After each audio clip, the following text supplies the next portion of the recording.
What's going on, Beau D here, and we're doing some dominant 7th chords today. And this is going to be a bit of an interesting lesson because I don't think there's just one way to run your dominant 7th. There's so many variations of a dominant chord. The stock variation, or the stock version of the chord, is the 1, the 3, the 5, and the flat 7. But to be honest, you don't use that voicing too much in music in general. Maybe if you're doing like barbershop kind of stuff. Right?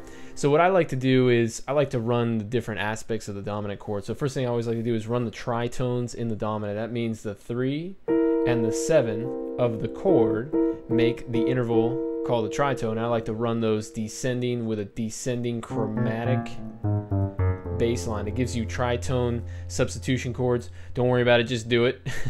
That's what I was always told. All right, here we go.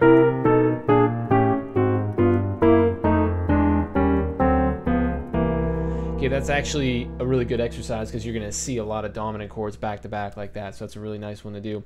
Another one I like to do is to do an extension of the chord, so not a dominant 7th, but a dominant 9, and I like to use the 13 of the chord or the 6 instead of the 5. So this is again going to be a more advanced lesson, but if you're curious what a dominant chord is and how to use it, well, here we go. So bass note in the left hand, and then we work our way around doing different voicings of the 9 or 13 chord of the dominant.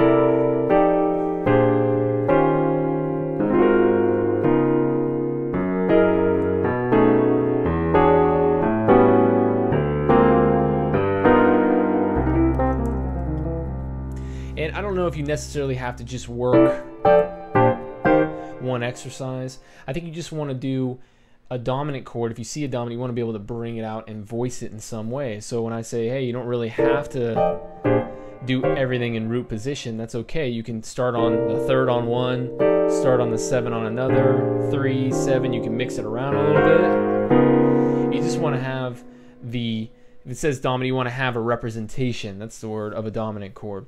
Another one I like to do is obviously do a little striding.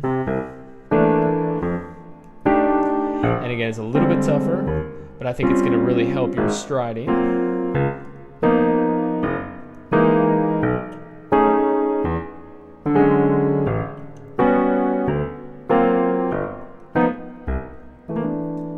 It's gonna be nice if you want to free up that right hand. Another thing to do on the blues, or not on the blues, but on the dominants, is to do a blues. So we're just gonna use a few of them for an example. If you're on a C, you want to try to bring out a blues sound. It's gonna use a lot of the dominant, the Mixolydian scale, but that's where you see dominant a lot in the blues. It's always a turnaround chord as a cadence, and check out the cadence video, by the way. But you see it a lot in blues. So a C dominant, maybe an F dominant, B flat dominant, E flat dominant, A flat dominant, and so on through the circle. Again, it gets a little tougher when you get into those other keys.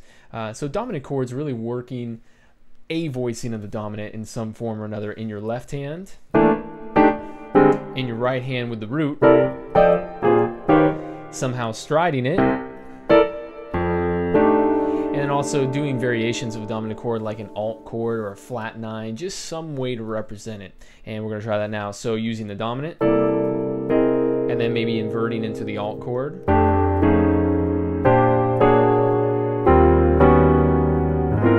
And so on. And again, you want to work it through the circle. We're not going to do every variation of the dominant because it starts to get a little funky as you get out there. For example, if you're in G flat, the versions of the dominant and the alt chord can get a little funky at times, and you just got to get your hands used to playing in those keys. Okay, so that should cover a pretty good section of dominant chords.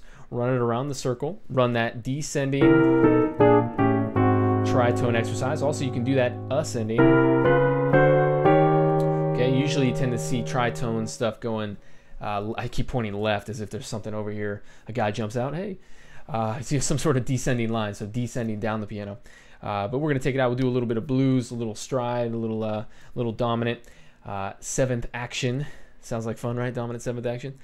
Thanks for watching. I'm Beau D. I will catch you next time.